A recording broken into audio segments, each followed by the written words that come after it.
केले पाया वाटा वाट केले पाया वाटा वाट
केली पायवाट उदंगिला माया घाट जिही हरी आठविला जीवे हृदयी धरिला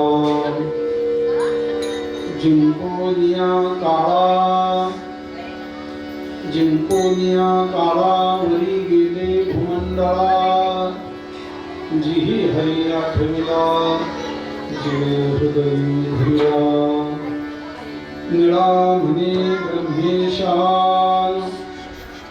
निळा म्हणे ब्रह्मेशान पावनी लाविले निशान जिही हरी आठवला जीवे हृदयी धरिला पांडुरंगा करो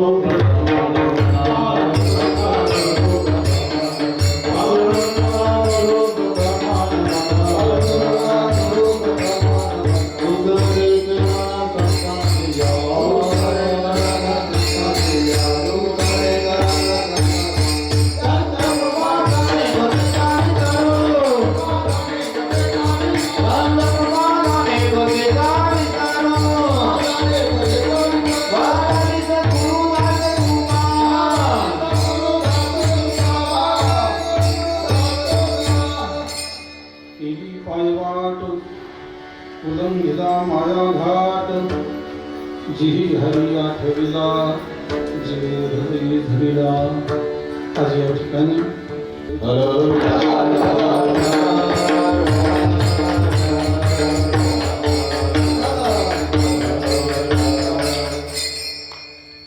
चिंतनाकरता घेतलेला अभंग जगद्गुरु श्री संत तुकोबारायांचे पट्टशिष्य निळोबा महाराज निळोबारायांचा 4 चरणाचा अभंग आहे. निर्वाल प्रकरणातील अभंग आहे आणि आपलं जीवनामध्ये आलेलं इति कर्तव्य कशामध्ये आहे त्याचा उल्लेख या अभंगाच्या माध्यमातून केलेला आहे. काही जीवनामध्ये माणसाच्या आव्हानं असतात आणि मोठी माणसं ती असतात की जीवनामध्ये काहीतरी आव्हान स्वीकारतात.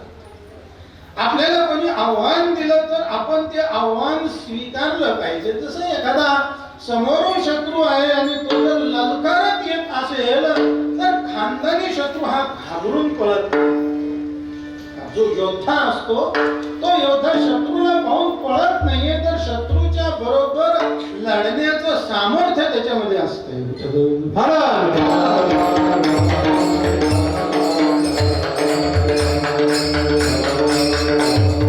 जीवनामध्ये माणसांनी आव्हान दिली पाहिजेत आणि ज्याने कोणी आपल्याला आव्हान दिलं ते आव्हान आपण स्वीकारलं पाहिजे आणि ह्याच्यामध्ये जो पुरुषार्थ करतो तो जीवनामध्ये विजयी होतो, यशस्वी होतो, त्याचा नावलौकिक होतो. एक गोष्ट.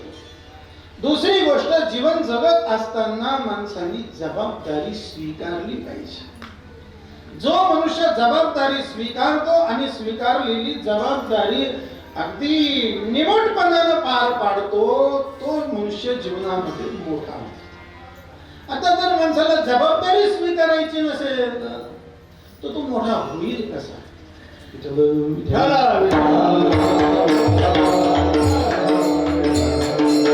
एकंदरीत आपला इहलोकाचा प्रवास करायचा असेल तर आपण पुरुषार्थी असणं हे फार गरजेचं आहे, व्यावहारिक दृष्टीनं सुद्धा आणि पारमार्थिक दृष्टीनं सुद्धा. कारण आपला या ठिकाणी जन्म झालेला आहे. आपला इहलोकाचा प्रवास पूर्ण होणार आहे. इहलोकाचा प्रवास पूर्ण झाला की त्यानंतर परलोकाचा प्रवास सुरू होतो. मृत्यूनंतर दशक्रिया विधी झाला आणि वर्ष श्राद्धापर्यंत इहलोकापासून यमपुरीचा प्रवास जो धर्मशास्त्रामध्ये सांगितलेला आहे तो पूर्ण होतो.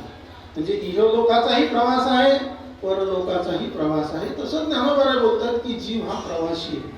अहो जीव येतो उठिता, वस्ती कर वाटे जाता आणि प्राण हा बोलवता म्हणून जागे. जीव हा प्रवासी आहे आणि प्रवाशाने प्रवाशासारखं राहायचं असतं. आपल्याला दुःख होण्याचं कारण आपण प्रवासी आहोत आणि मालक म्हणून राहतो म्हणून दुःख होतं.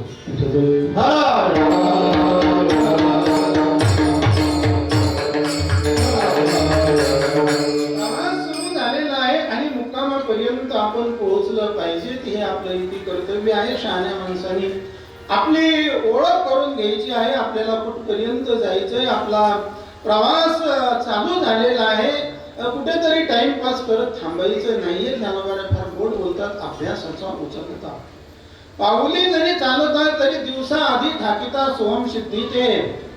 अर्जुना अभ्यासाचा उचलता अति वेगाने जर अभ्यास केला, पाऊली जरी चालता तरी दिवसा आधी ठाकिता आपला आयुष्य रूपी सूर्य मावळायच्या आत आपण परमात्म स्वरूपाला प्राप्त निश्चित हो.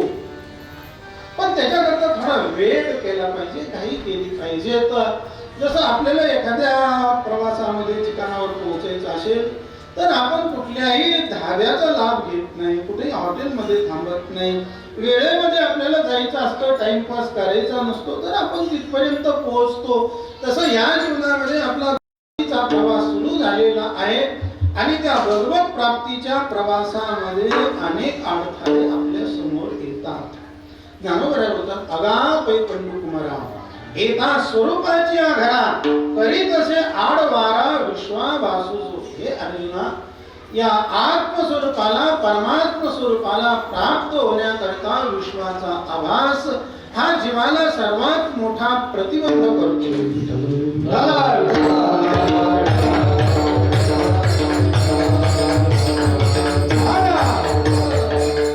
काही वेळेला तो प्रतिबंध विरोधक रूपानं होईल, काही प्रतिबंध तो आपल्याला अनुकूल रूपानं प्राप्त होईल. परिमाणातली माणसं अनुकूल असतात, त्याही वेळेला तोही मोठा प्रतिबंधच असतो. काही वेळेला प्रतिकूल असतात, त्याही वेळेला प्रतिबंध असतो. पण परमार्थ करणाऱ्या माणसांनी कोणी स्तुती केली तरी त्याचा विचार करायचा नाही, कोणी निंदा केली त्याचाही विचार करायचा नाही. जीवनामध्ये जे काही हे राहील ते आपण स्वीकारायचं असतं आणि आपला इहलोकाचा प्रवास पूर्ण करायचा असतो. कारण मोठे प्रतिबंध आहेत, त्या प्रतिबंधामध्ये प्रमुख 3 प्रतिबंध आहेत. कनक, कांता आणि की. कनक म्हणजे पैसा, मला पैशाचा मोठा प्रतिबंध आहे. परमार्थ करायला ज्या वेळेला मनुष्य लागतो त्यावेळेला त्याच्या समोर पैशाचे प्रलोभन येतात, पैशामध्ये माणसं बळी पडतात आणि आपला प्रवास थांबतो. थांबवायचा नाही. पैसा आला ठीक, गेला ठीक, ना बरोबर गोड बोलतात. संपत्ती माझी असता ऐसा गमे पंड सुता, जैसा का वाटे जाता साक्षी केली. आपण रस्त्यानं आळंदी पंढरपूरची यात्रा करणारी मंडळी आहात. बाहेर दिशेला जायचं असेल तर आपल्याजवळ असणारी पिशवी, त्याच्यामध्ये नित्य नियम असतो, आपला गाथा असतो, ज्ञानेश्वरी असते, भगवंताची मूर्ती असते. बाहेर दिशेला जात असताना आपण एखाद्याकडे ती पिशवी ठेवतो आणि बाहेर दिशेला जातो. तिथून एखादा जर आला तर ती पिशवी तो उचलू देत नाही, कारण तो सांगतो ही पिशवी माझी आहे. बाहेरून म्हणतो ती पिशवी माझी आहे, पण आतून त्याला माहिती असते ही पिशवी माझी नाही.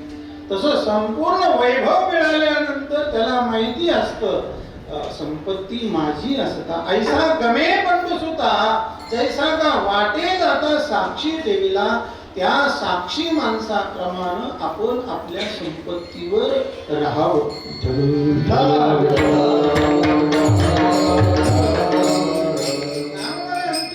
वृक्षाची सावली वाटे जाता मिळाली, घरावरील तेतुली असतानाही उन्हाळ्याचे दिवस आहेत. चैत्राचा महिना आहे, ऊन रखरख तापते आणि अशा उन्हामध्ये पायी आणि अनवाणी पायाने चालत असताना झाडाची सावली जर लागली तर माणसाला बरं वाटतं. ही थोडं 2 सेकंद का होईना पण ती सावली मिळाली ना, असं वाटतंय की या सावलीमध्ये आपण विश्रांतीला राहावं, पण तो राहत नाही, त्याला पुढे जायचं असतं. तसं आपलं आहे, घर असो, परिवार असो, संपत्ती असो, ऐश्वर्य असो, इष्ट मित्र परिवार नातेवाईक असो, आपण असं जाणायचंय की वृक्षाची सावली वाटे जाता मिळाली, घरावरी तेतुली असतानाही कशातच आसक्ती ठेवायची नाही. कुठेही चित्ताशी नसावे बंधन, हृदयी नारायण साठवावा.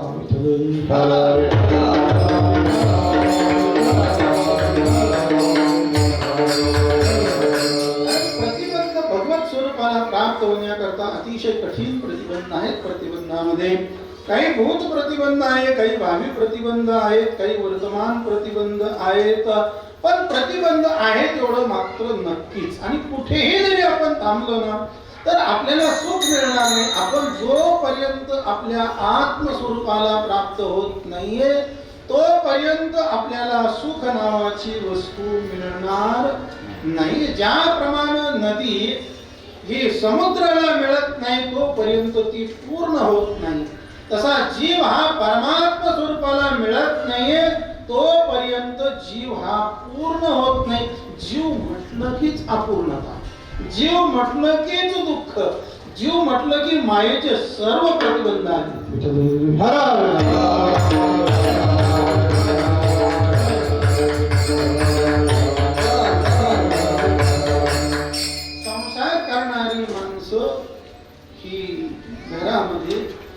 जमिनीमध्ये, संपत्तीमध्ये, परिवारामध्ये या प्रतिबंधामध्ये फसतात आणि परमार्थ करणारी माणसं शिष्य करण्यामध्ये फसतात, शास्त्र शिकण्यामध्ये. शास्त्र सुद्धा फासाय मागायचं.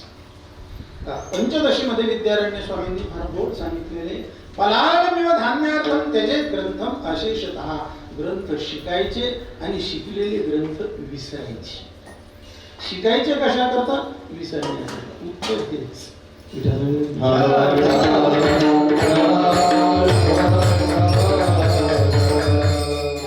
बोलतात शिष्य शास्त्रादि विलाशी, मठादी मुद्राचे निमिषे, घातले आहाती फाशी निसंगाची. निसंग राहणाऱ्या परमात्म स्वरूपाला प्राप्त करून घेणाऱ्या परमार्थ पथिक वाट सुरू करता हे संपूर्ण प्रतिबंध आहे. म्हणून या सर्व प्रतिबंधाला झिडकारावंच लागेल. आणि जीवन जगत असताना कसं जगायचंय? आमचे गुरुजी सांगायचे, करतल भिक्षा करू तल वास. झाडाखाली राहायचं, हातावर भिक्षा मागून उदरनिर्वाह करायचा, पण कुठेच जीवनामध्ये प्रतिबंध ठेवायचा. कारण दोन गोष्टी आपल्याला आत्मस्वरूपाच्या, परमात्म स्वरूपाच्या प्राप्ती करता आड येणाऱ्या आहेत. त्याच्यामध्ये एक आहे संचय आणि दुसरा आहे भोग. कुठल्याही गोष्टीचा संचय करायचा नाही, संग्रह करायचा नाही. अगदी संग्रह रहित जीवन, अपरिग्रह जीवन जगायचं. कुठलाच परिग्रह करू नका. परिग्रह केला की आसक्ती निर्माण होते आणि आसक्ती ही आसक्ती, ज्ञान ही सक्ती. त्याच्यामध्ये चांगली चांगली माणसं फसतात. म्हणून प्रतिबंधापासून माणसांनी सावध राहावं. म्हणून पहिला प्रतिबंध आहे पैशाचा. ती माणसं पैशाचा त्याग करतात आणि पैसा त्यागणं सोपं आहे. असं सोपं नाही. आज माणसं भांडतात, ठरवतात आणि कसं नंतर तुम्ही त्यागणं सोपं आहे. पण त्यातल्या त्यात असं करून चालायचं आपण.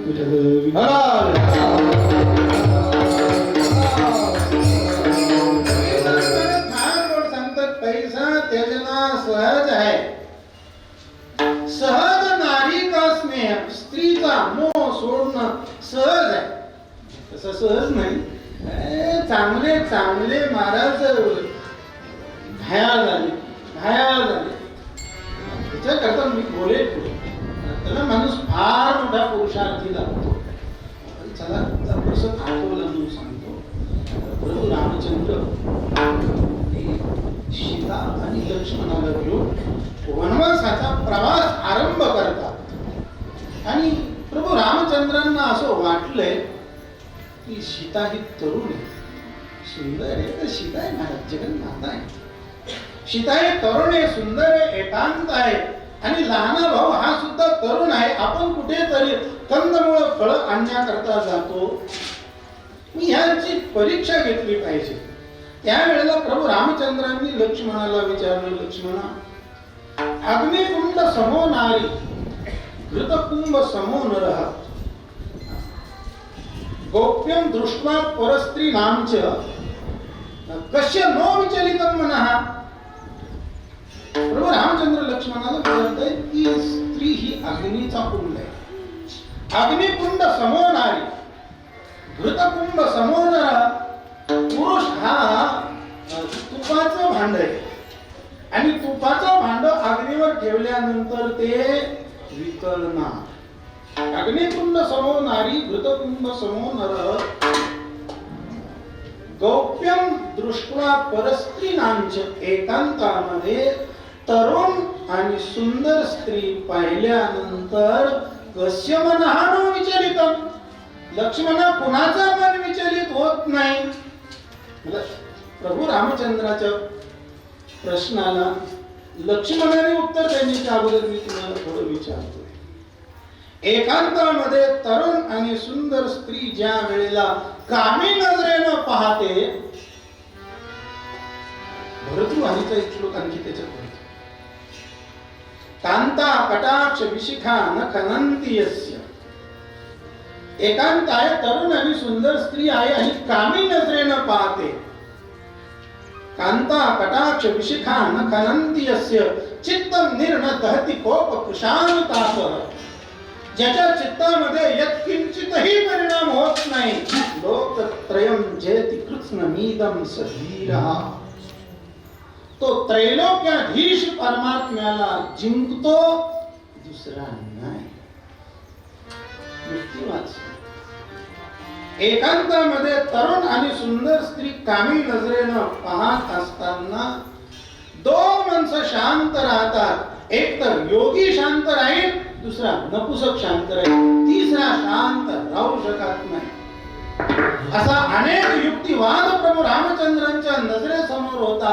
म्हणून प्रभू रामचंद्रांनी लक्ष्मणाला प्रश्न विचारला, गौप्यं दृष्ट्वा परस्त्रीणांच कस्य नो विचलितं मनः. लक्ष्मण सांग, कुणाचं मन विचलित होत नाही. त्यावेळेला लक्ष्मणाचा सुंदर प्रश्न आहे. लक्ष्मण सांगतो, माता यस्य पतिव्रता, ज्याची आई पतिव्रता आहे, पिता यस्य शुचिर्भूता, आचार विचार संपन्न ज्याचे वडील आहेत, श्रीराम स्मर, भगवान श्री रामचंद्राच्या चरण कमलाचं जो अखंड स्मरण करतो, भगवान श्री रामचंद्राच्या नामाचं जो अखंड स्मरण करतो, तस्य नो विचलित मनः, त्याचं मन विचलित होत नाही.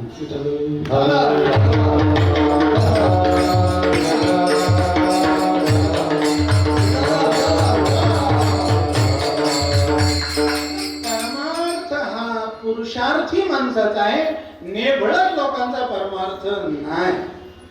साधं तुम्हाला मी उदाहरण सांगतो. आता रायफल थोडी कमी झाली, मशीन गनच म्हणतात ना त्याला.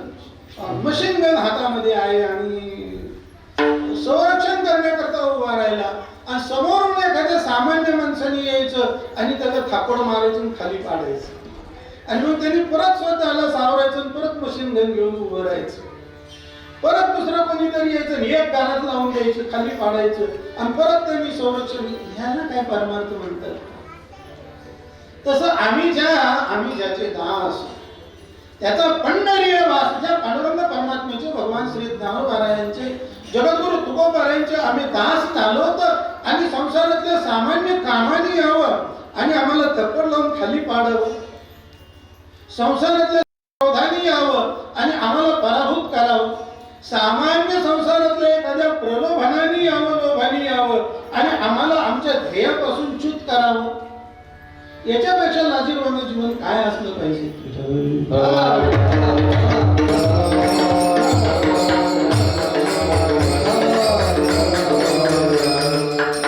कांता मोह सोडणं तसं सोपं नाही, पण सोडला कारण कांता. आणि तिसरा प्रतिबंध आहे परमार्थ करणाऱ्या माणसाला कीर्ती. कीर्ती म्हणजे माणसं पैसा खर्च करतात, स्त्रीचा त्याग करतात, पण मान सोडत नाही. काय मानामध्ये असं भरलेले. आणि आमचे तुकोबा तर सांगतात,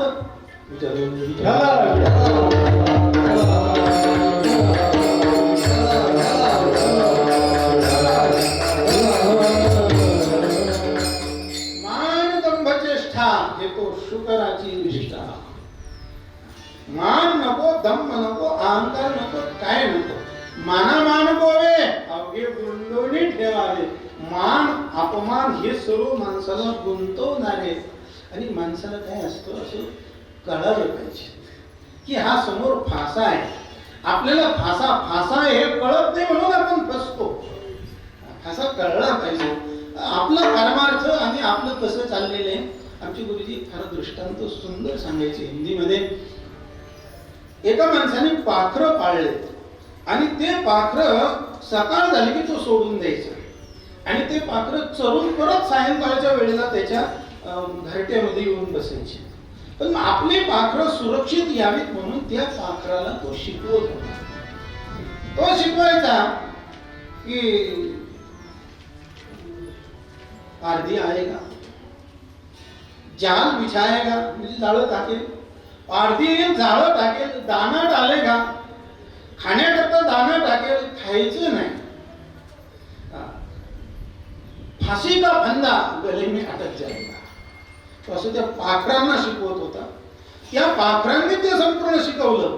पारधी आएगा, जाल बिछाएगा, दाना डालेगा, खाना नहीं, फांसी का फंदा गले में अटक जाएगा. त्यांनी पाठ केलं. एक दिवस त्यांनी ती पाखरं उडून दिली. ती पाखरं गेलीत. पारधी येतोय, पारध्यानं जाळं टाकलं, दाणे टाकले. त्या दाणे खाण्याकरता ती पाखरं गेली. तो फासा गळ्यात अटकला. त्यांच्या पाखरं फाशामध्ये अटकलीत आणि ती पाखरं म्हणू लागली, पारधी आएगा, जाल बिछाएगा, दाना डालेगा, फांसी का फंदा गले में अटक जाएगा. आणि फाशी गळ्याला लागली आणि ती असं बोलायला लागली. माझा दृष्टांत संपला. सिद्धांत तुम्हाला नाही कळला. आपली कीर्तन, आपली प्रवचन, आपल्या कथा, आपला परमार्थ असा चालतोय. क्षणोक्षणा हाची करावा विचार, करावया पार भव सिंधू. आणि इकडे बांध पूर्ण चालू. आल्यानं संसार झारे पंढरपुरा, दिनाचा सोयरा पांडुरंग. काही खरं नाही. मग सगळे परमार्थाचे संसार दुःखामुळे चौकडे विश्रांती नाही. कुठं रात्रंदिवस कंबर आवळून कंबर बारीक झालं. पण आपण त्याच्यातच पडलो ना. ईर्ष्या, द्वेष, मत्सर, काम, क्रोध, स्पर्धा. त्या पाखरांमध्ये आपल्यामध्ये फरक काय?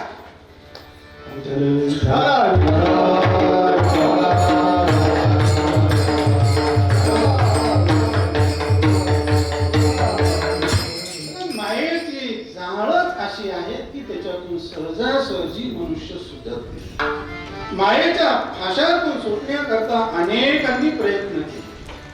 पण प्रयत्न करत असताना एकाचाही प्रयत्न सफल झाला नाही. कारण ती माया, भगवान बोलतात माझी आहे. मम माया दुरत्यया दैविहेषा गुणमयी मम माया दुरत्यया. ती जर माझी आहे तर तुम्ही तिच्यातून कसे सुटून जाऊच शकत नाही. ज्याने निर्माण केली त्याला जर शरण गेलं तर सुटाल. आणि त्याच्या अतिरिक्त जेवढे उपाय केले तेवढे सर्व अपाय होतात. एक नवनाऊ. आश्चर्याची गोष्ट आहे. जो की जे तरुण पावो तो अपावो होय ते ऐक.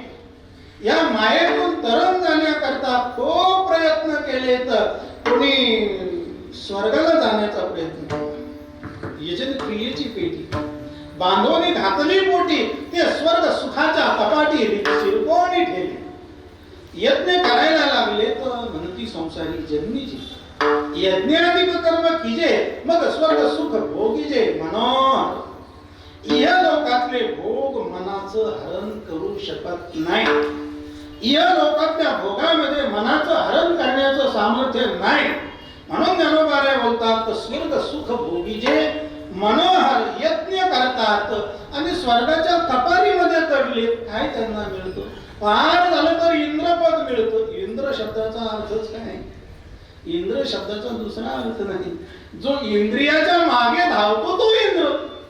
मग तो स्वर्गातला असो का मृत्यू लोकातला असो का आणखी कुठे असतो, इंद्रियांच्या मागे लागला तो इंद्र झाला. आणि इंद्राचं पतन होतं. तीरं भुक्त्वा स्वर्गलोकम विशालम क्षीणे पुण्ये मर्त्यलोकम विशंती. मग तया पुण्याची पावती सवे. सवेची इंद्रपणाची उटी उतरे. मग येऊ लागते माघारे मृत्यू लोका.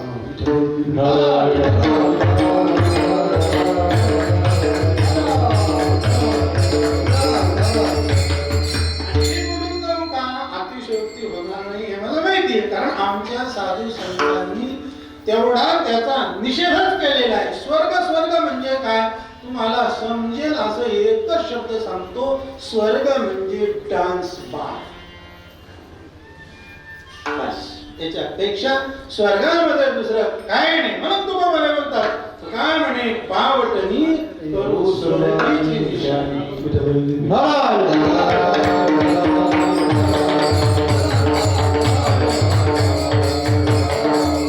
या मायेतून करून जाण्याकरता अनेकांनी प्रयत्न केले. एकी वैशीचे झाड बांधले. मग म्हणून घाचे कासे लागले. ते विषय मगरी सांडिले चघळून काही ना असं म्हटलं आम्ही तरुण आहेत, आम्ही सहज माया नदीतून तरुण जाऊ. वैशीची झाड बांधले, मग मनमथाचे काशे लागले, कामाच्या काशेला लागले तर कामाने त्यांना कामातून काढून टाकलं. काम काय करतो? काम कामातून काढून टाकतो. पाद म्हणून माणसाने पाद व्हायचं नाही, टिकून राहायचं. क्रिकेटमध्ये काही वेळेला असं असतं ना, रन नाही निघाले तरी चालेल पण आउट व्हायचं नाही तरी तुम्ही जिंकता. इथं तसंच आहे, नाही भगवत प्राप्ती झाली तरी चालेल पण खाली घसरायचं नाही. आपल्याला हात देऊन वर काढण्याकरता संत आणि भगवंत समर्थ आहे. फक्त रस्त्यावर राहा, आउट होऊ नका.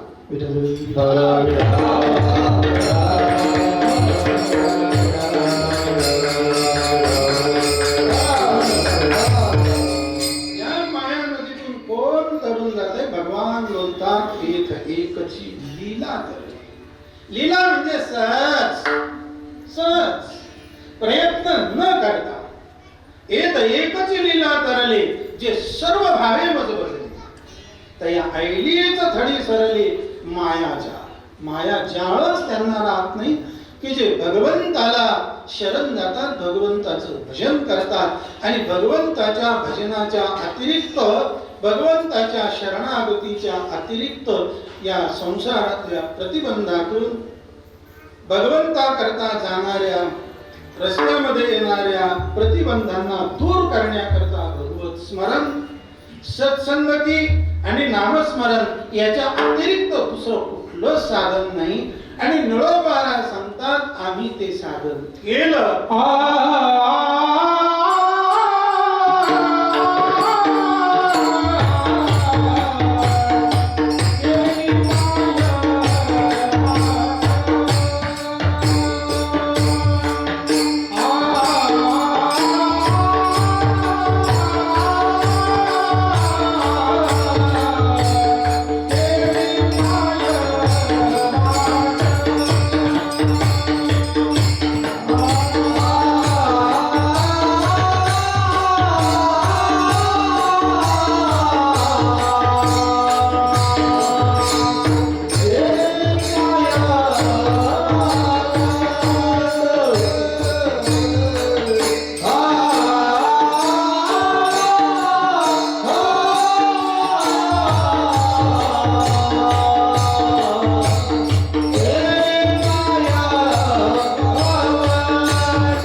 पाऊल वाटेलं म्हणजे सहज आम्ही मायेचा घाट पहिलं तीराला पोहोचलो. मायेचा घाट आम्ही उल्लंघन केला. तसं जीवनाकडून मायेचा घाट उल्लंघन होणं किती कठीण आहे. ज्ञानोबा फार गोड दृष्टांत देतात. ज्ञानोबा सांगतात, पाडस वागूर करांडी. हरणीचं बारकं पाडस आहे आणि ते फाशामध्ये जर अटकलं वाघुरीमध्ये तर ते वाघूर तोडू शकत नाही. पाडस वाघूर करांडी, मुंगी मेरू ओलांडी. मुंगीकडून मेरू पर्वताचं उल्लंघन होऊ शकणार नाही. आणि जर झालं तर समजायचं तरीच मायेची पैल कधी देखती जीव. जीवाला आपल्या सामर्थ्यानं मायेचा घाट उल्लंघन करता येत नाही.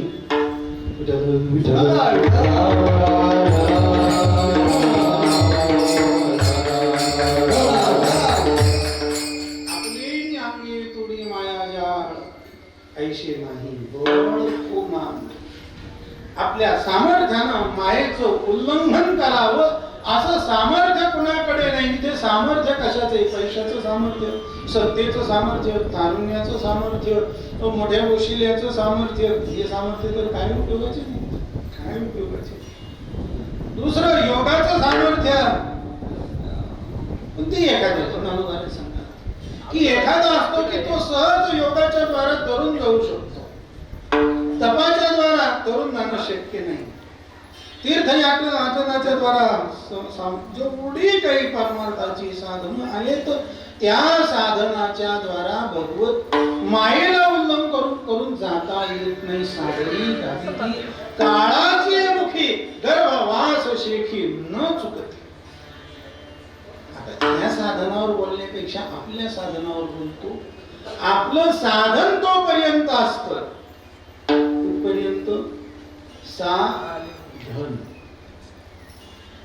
धन साध्य होत नाही तोपर्यंत आपलं साधन.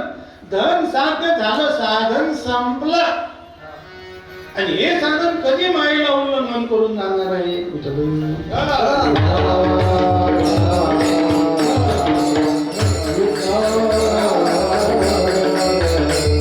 मायेतून तरुण जाण्याकरता सर्वस्वानं भगवंताला शरण जावं लागेल. भगवंताला आपल्या हृदयामध्ये ठेवावं लागेल. आणि असं ठेवायचं की भगवंताला हृदयातून विसरायचंच नाही. सतत कृष्णमूर्ती सावली खेळे हृदय कमळी, शांती क्षमा जवळी जीवे भावे अनुसरल्या. सतत भगवंताचं हृदयामध्ये स्मरण करत राहायचं. चित्तामध्ये दुसरं काहीच नाही, फक्त भगवंताचं अखंड स्मरण. भगवंताचं अखंड स्मरण ज्याच्या असतं तोच मायेतून तरुण जातो. आणि ते आम्ही केलं आणि ते ज्या साधकांनी केलं ते तरुण गेलेत. अभंगाच्या दुसऱ्याचे जे हरी आठवणीला, जे हरी आठवणीला,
आठवलं, भगवंताचं स्मरण केलं, अंतःकरणापासून भगवंताचं स्मरण करायचं, बाहेरून नाही.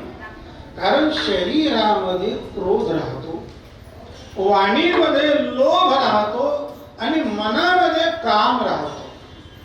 ज्या मनातला काम निघून गेला आणि मनामध्ये राम आला, जी हरी आठविला. काम निघून गेल्यानंतर भगवंताचं वास्तव्य ज्या हृदयामध्ये राहतंय, जी हरी आठविला, जीवे हृदय धरिला. आणि एकदा भगवंताला हृदयामध्ये धरलं ना की भगवंताचं विस्मरण होता कामा नये. एकांतामध्ये आपल्याला कोणाची आठवण होते हे महत्वाचे. एकांतामध्ये गेल्यानंतर भगवंताची आठवण झाली पाहिजे. तो साधक भगवंताला जो विस्मरतच नाही आणि थोडं जर भगवंताचं विस्मरण झालं तर त्याला किती दुःख होतं. श्रीमद भागवताच्या गोपी गीतामध्ये खूप सुंदर चिंतन मांडलेले. गोपी वर्णन करतात, त्रुटी युगायते त्वाम अपश्यता.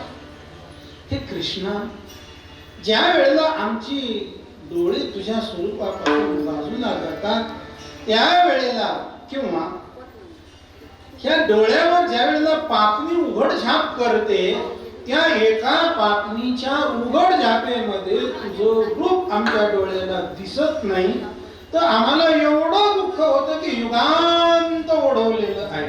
त्रुटी युगायते त्वाम अपश्यता. तुला न पाहता आम्हाला युगांत एवढं दुःख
चरणी स्थिरावले मन. मन हे भगवंताच्या चरण नाम स्वरूपाच्या ठिकाणी स्थिर राहिले. रूपी जोडले लोचन. डोळ्यानं रूप आहे आणि चित्त भगवंताचं स्मरणामध्ये अडकलेलं आहे. आपलं थोडं वेगळं होतं. नामारूपा नाही मेळ अवघा वाचेचा गोंधळ. नाम एकाच चालतं, आतमध्ये रूप तिसऱ्याच असते. चरणी स्थिरावले मन. रूपी जडले लोचन देह भाव हरपला. तुझ पाहता विठ्ठला. स्वतःला विसरलं पाहिजे. तर ज्या वेळेला आपण स्वतःला विसरू त्या वेळेला देवाची प्राप्ती होते. आमची गुरुजी वाक्य हिंदीमध्ये सांगायचे, तर भगवान खोजने से नहीं मिलते, खोने से मिलते. आपण किती की 4 धाम सप्तपुऱ्या 12 ज्योतिर्लिंग संपूर्ण जगाची तीर्थयात्रा काय असल नसल ते फिरून या, पण तो परमात्मा शोधून मिळणार नाही. ज्या वेळेला आपण स्वतःला हरवू त्या वेळेला आपणच देऊ. आणि एवढे याच्यात जर त्याचं विस्मरण झालं तर तसं होणारच नाही. आणि जर चुकून झालं काही प्रतिबंधानं तर तद्विस्मरणे परम व्याकुलते. भगवंताचं विस्मरण झालं की तुकोबाराय सांगतात जीवना वेगळी मासोळी तैसा तुका तळमळी. आपल्याला तर आराम केला की बरं वाटतं. कुठे भगवंत, कुठे तुकोबाराय, कुठे आपण. आता दृष्टी पुढे ऐकाच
ऐसाच तू राहे जो मी तुझ पाहे. पांडुरंगाने भगवंता मी तुला अखंड पाहिजे, तुझं विस्मरण होता कामा नये. असं तू काहीतरी कर, पण काय करावं नको.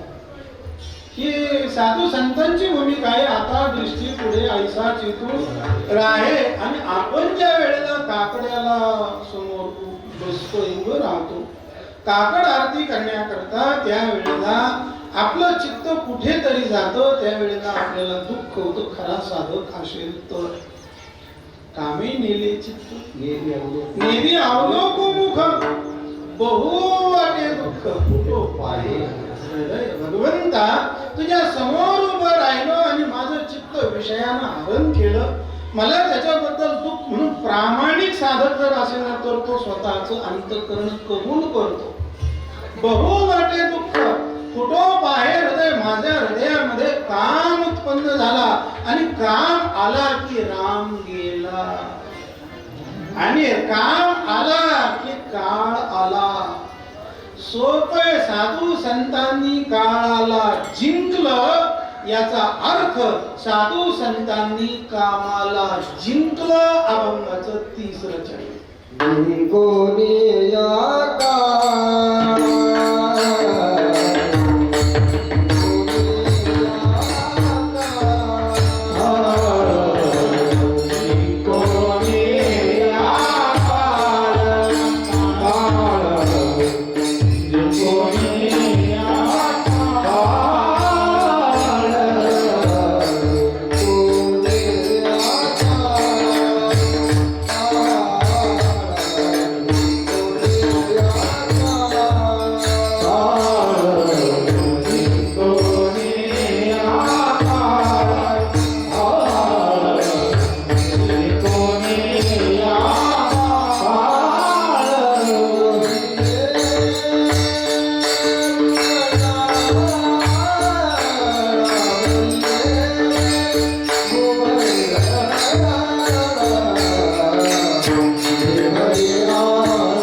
कथा ज्ञानोबाने सांगतात, जिंकोनी या काळा वरी गेले भूमंडळा.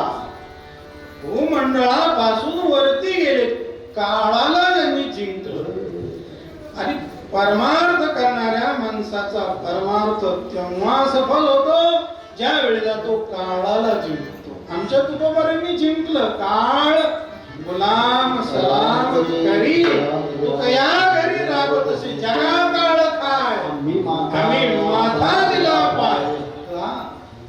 काळाला जिंकण्याचं काय वर्म आहे? काळाला जिंकण्याचं एकच वर्म आहे, कामाला जिंकायचं. जो कामाच्या अधीन तो काळाच्या अधीन. ज्यांनी कामाने ज्याला बांधलं काळाने त्याला बांधलं. ज्यांनी कामावर विजय मिळवला त्यांनी काळावर विजय मिळवला. समीकरण सरळ आहे. कामाला जिंकणं सोपं आहे का? पण साधक परमार्थ पथिक तो असतो, त्याचं ध्येय ठरलेलं असतं. शरीर पडलं तरी चालेल पण भगवत प्राप्ती केल्याशिवाय थांबायचं नाही.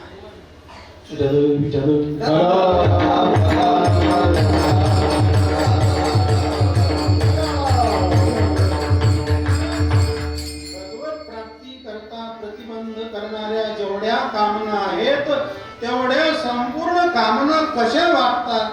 परमार्थ पथिक साधकाचं वर्णन ज्ञानोबारांनी केलं. फार गोड ज्ञानोबारा बोलतात. काळिया नाग धुंदू वाट देखो न घालवे हात, न वचवे खोपे आत वाघाची व्याघ्राची. तसा कोबरा नाग आहे, असली नाग म्हणतात तो कोबरा. आणि तो जास्त खतरनाक राहतो. आणि तो असा खवळलेले फुसकारे टाकतो आणि बिळात घुसला. आणि मग त्या नागाला धरण्याकरता कोणी त्या बिळात हात घालतो का? काळिया नाग धुंदू हात म्हणजे फुसफुस करतो, खतरनाक आहे. आणि त्या बिळात कोणी त्याला हात धरण्याकरता हात घालत नाही. काळिया नाग धुंदू हात देखो मी न घालवे हात. ज्ञानोबाने सांगतात त्याच्यावर कोणी हात घालत नाही. न वचवे खोपे आत व्याघ्राची. वाघ ज्या जाळीमध्ये राहतो, ज्या शेतामध्ये राहतो त्या ठिकाणी कोणी आपली वस्ती करू शकत नाही. कोणी न घालवे जैशी. लोखंडाचा रस तापलेला आहे आणि त्या तापलेल्या रसामध्ये कोणी उडी टाकणार. धडाडीत लोरशी उडी न घालवे जैशी, न करवे उशी अजगराची. उशाला काही नाही म्हणून साप घेतला असं कोणी करणार नाही. अर्जुना तेने पाडे जयाशी विषय वार्ता नावडे, नेदी इंद्रियाचे तोंडे काहीच जाऊ किंचित सुद्धा चुकायचं नाही. मोहरीच्या दाणे एवढं सुद्धा चुकायचं नाही. महाराज जीवनामध्ये समाजाला असं आव्हान द्यायचं, परमार्थ करणाऱ्या माणसांनी चूक काढून दाखवा. याला जीवन म्हणते. नाही तर मग काय, पडायचे पुन्हा उठायचे, पडायचे पुन्हा उठायचे आणि काही घसरले की पसरले. त्याला काय परमार्थ म्हणतात? आयुष्य असं जगायचं आहे की तुका म्हणे जियावे सत्कीर्तीने भरावे. वाढती कीर्ती पाहिजे माणसाची.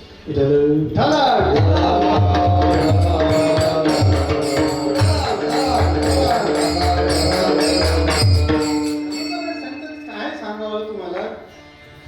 मी कामाच्या मागे लागले पण माऊली सुंदर दृष्टांत देतात. चैत्र वैशाखाचा महिना आहे.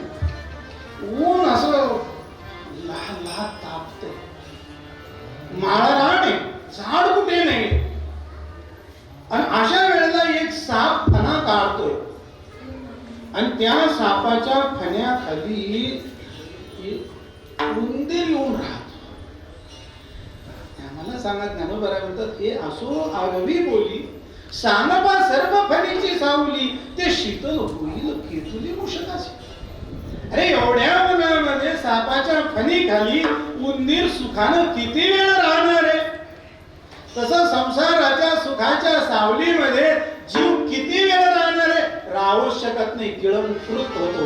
म्हणून कामाला जिंका तर काळाला जिंकणार. निरूपारी सांगतात आम्ही कामाला जिंकलं आणि म्हणून काळाला जिंकलं. जिंकून या काळा वरी गेले भूमंडळा.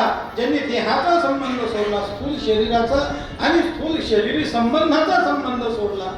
स्थूल शरीराला भासणारं जे अज्ञान आहे, सूक्ष्म शरीर आहे, ज्याचा ज्यांनी ज्ञानानं बाध केलेला आहे, असा हा वरती गेलेला आहे. म्हणजे ब्रह्मविद ब्रह्मई होती. इथेच तो परब्रह्म स्वरूप होतो. नाही आम्हा जावे म्हणावे लागत. अहो अखंडित जैसे तैसे, मृत्यू नंतर ना आम्हाला परलोक आहे, ना स्वर्ग आहे, ना कुठे आहे, न तस्य प्राणः उत्क्रामन्ते. शास्त्र सांगते त्यांच्या प्राणाचं उत्क्रमण होत नाही, त्यांचे प्राण लोकांतराला जात नाही. चला वर्ष श्राद्धाचा विषय एक सुंदर चिंतन तुम्हाला सांगतो. मृत्यू वाईट नाही, मृत्यू वाईट नाही, अपमृत्यू वाईट आहे, अपघाती मृत्यू वाईट आहे. आयुष्य संपलेलं आहे, जीवनाची किती कर्तव्यता झालेली आहे आणि अशा वेळेला आलेल्या मृत्यूचं स्वागत केलं पाहिजे. साधू संतांनी केलं, आपण केलं पाहिजे. आता दिवाळी झाली, मी माझ्या माता मावल्यांना विचारतो, मला तुम्ही सांगा, भाऊबीजेच्या अगोदर फोन आला भावाचा किंवा वडिलाचा, बाई दादा तुला घेण्याकरता येतोय, 4 व्हीलर गाडी घेऊन येतोय, पण त्याला त्याच्या कंपनीवर जायचंय थोडं काही कामानिमित्तानं, तू तयारी करून ठेव, त्याला तुझ्याकडे थांबायला फार वेळ नाही, पण दिवाळीला यायची तयारी करून ठेव, तो येतोय. फोन झाला, तिला माहितीये फोन आलेला आहे, भाऊ येणार. बरं माहेराला गेल्यानंतर आई वडील आहे, मुलीचं माहेर कोण आहे? आई वडील. आई वडील गेले माहेर, संपलं, विषय सुटला, प्रेम संपलं, शिल्लक राहील तो मोह, प्रेम नाही राहत. आई वडील जिवंत आहेत, आई वडिलांची भेट होईल, बहिणी आई येतील, आलेले आहेत, बहिणींची भेट होईल. आपण शाळेत होतो, शाळेतल्या मैत्रिणी येतील, त्यांची भेट होईल. बर बाप काही गरीब नाही, कर्ज काढून दिवाळी साजरा करणारा नाही. काही माणसाची दिवाळी दिवाळ काढते, तसं नाही आहे. नाना बोलतात सण सुहृद संपत्ती, सण आहे दिवाळी सारखा. सुहृद म्हणजे बहिणी येणार आहेत, मैत्रिणी भेटणार आहेत, आणि संपत्ती, सण सुहृद संपत्ती, हे तिन्ही एक मिळते. जे भाग्यधरी उन्नती आपल्या ठाई. अशी भाग्यवान मुलगी असते की तिच्या घरी माहेराला सर्व असते. आपल्या तुकोबारा नामबारा जाई नाही माहेर तया पंढरपुरा, भेटेन माहेर आपोलिया. माहेर त्याला म्हटलं जातं की ज्या ठिकाणी मोठा आहेर भेटतो. अशा मुलीला माहेराला जाण्याकरता जर कोणी रोखलं, सांगा तुम्ही, मी आता ज्या मुलीचं वर्णन केलं त्या मुलीला जर माहेराला जाण्याकरता कोणी रोखलं तर ती ऐकेल का कुणाचं? अजिबात ऐकणार नाही, कारण तिला माहेराला जाण्यात सुख आहे. माझा दृष्टांत संपला. आणि तसं जिथं ज्ञानोबारा गेले, जिथं तुकोबारा गेले, जिथं सोखोबारा गेले, जिथे गोरोबा काका गेले, जिथे नरहरी महाराज गेले, जिथे सावकार महाराज गेले, ही सर्व थोर थोर महापुरुष संत मंडळी ज्या वैकुंठामध्ये आहे, त्या वैकुंठाला जाण्याकरता जर आपल्याला परमात्मा नेण्याकरता आला तर आपण इथं कीर्तन करत बसू का? मी तर सांगेल आपल्या कीर्तनाचा नंबर तिथे लागला पाहिजे, आपल्याला तिथली तारीख मिळाली पाहिजे. तर म्हणून मुलीला जसं माहेराला जाण्याकरता उत्कंठा लागते, तसं साधू संताला इथून भगवंत स्वरूपाला जाण्याकरता उत्कंठा लागते. पण काही वेळेला माणसं परमार्थामध्ये विचलित होतात. संसारामध्ये, परमार्थामध्ये, साधनेमध्ये जर असा ताळा नाही बसला तर विचलित होतात. बहु वाटे दुःख फुटो पाहिजे, मी अगोदर जसं बोललो तसं त्यांना अशी विचलितता प्राप्त होते.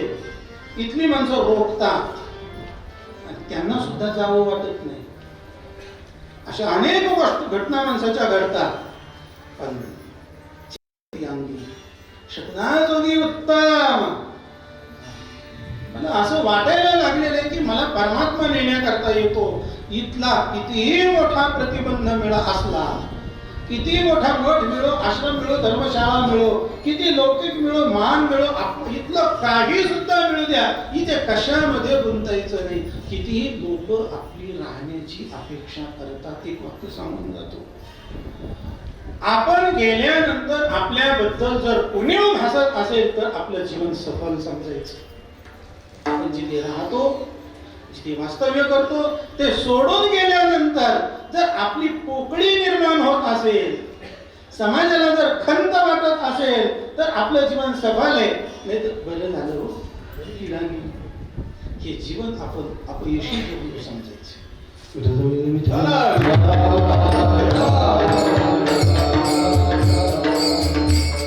कबीरा, जब हम पैदा हुए जग हसे हम रोए. आम्ही ज्या वेळेला जन्माला आलो त्यावेळेला रडत जन्माला आलो, पण मुलगा झाला म्हणून समाज हसत होता, आई वडील हसत होते. ऐशी करणी कर चलो हम हसे जग रोए. पण असा जीवनामध्ये कर्तृत्व करा, असा पुरुषार्थ करा की जात असताना आपण हसत हसत जायचं आणि समाजाने आपल्या करता रडायचं.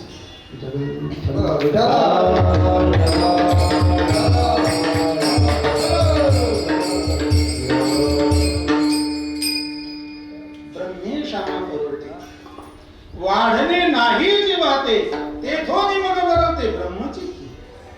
जीव हा प्रयत्न करून संसारामध्ये मोठा होऊन किती होऊ शकतो, ब्रह्मदेव होऊ शकतो. प्रयत्न केले तर तो ईश्वर स्वरूपाला प्राप्त होतो, त्याच्यापेक्षा काहीच होता येत नाही. पण निळोबाराय सांगतात, आम्ही ह्या स्वरूपाला प्राप्त होऊन ज्ञानोत्तर प्रेम लक्षण भक्तीचा झेंडा लावला अभंगाचं शिवळा.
निळा म्हणे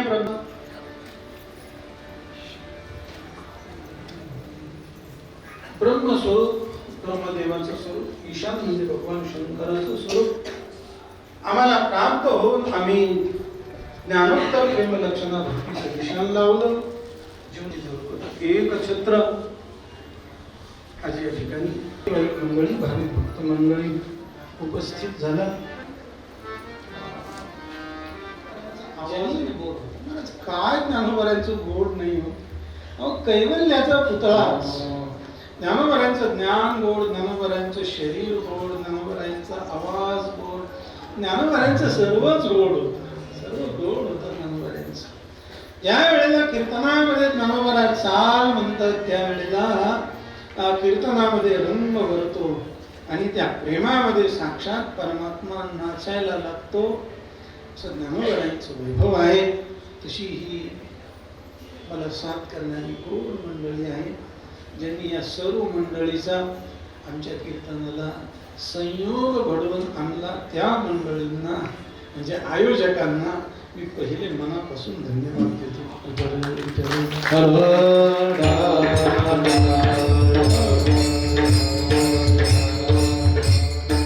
निळापणे ब्रह्मेशान पावनी लाविले निशान, आम्हीच मनामध्ये ब्रह्मस्वरूप होऊ, ब्रह्मदेवाचं स्वरूप प्राप्त होऊ, ईश्वराचं स्वरूप प्राप्त होऊ, भगवंताचं स्वरूप प्राप्त करून घेऊ. येणीची क्षेत्राभिमानी राज्य तेजिले ईशानी, गुंती जाणवणी स्मशानी वास केला. भगवान शंकराची जी अनेक नावं आहेत त्याच्यामध्ये ईशान हे भगवान शंकराचं नाव आहे. निळवणारे सांगतात ब्रह्मदेवाचा असो, भगवान शंकराचा असो, ईश्वर स्वरूप आम्ही प्राप्त ते आमचं आहेच. भगवत स्वरूप आम्ही आहोतच. प्राप्ताची प्राप्ती करून घेतल्यानंतर आम्ही शांत बसणार नाहीये, तर ज्ञानोत्तर प्रेम लक्षणा भक्ती करू आणि संसाराला आम्ही जिंकलं पाहिजे. तुम्ही कसे जिंकले हे महत्वाचं नाही, किती मतानं जिंकले हे महत्वाचं नाही. कसे म्हणजे देऊन घेऊन जिंकले काय, आता मला त्यातलं माहिती नाही, तुम्ही माझ्यापेक्षा फार तज्ञ आहात. कसं का होईना पण जिंकायचं. तुम्ही म्हणाल तो असा जिंकला, तो असा हारला, ह्याच्यात ते काय असो, आमचा विषय काय, जिंकणं महत्वाचं. तसं ह्या लोकांमध्ये जिंकणं महत्वाचं आहे, बाहेरच्या लोकांकडून नाही. बाहेर आपलं कोणी शत्रू नाही, बाहेरच्यांना जिंकायचं नाही, जिंकायचंय ते आतल्यांना. बैसले अंतरी काम क्रोध वैरी, जे काम क्रोध लोभ मद मत्सर हे आतमध्ये वैरी बसलेले आहेत ना, या 6 विकारांना ज्यांनी जिंकलं तोच भगवत प्राप्तीचं निशान लावू शकतो. तयावरी जैत रे जैत, जिंकलो जिंकलो जिंकलो, कसं का वेळा पण जिंका. हरले ना बस पुन्हा चान्स नाही, पुन्हा चान्स नाही. शेवटची पाळी एक मनुष्य जन्म, चुकलिया धर्म फेरा पडे, म्हणून काही करा पण जिंका. असो झाली विषय. भगवान श्री ज्ञानोबरांच्या चरणी समर्पण, शेलीला विराम. ज्ञानेश्वर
जय ज्ञानेश्वर महाराज की जय मच्छिंद्रनाथ महाराज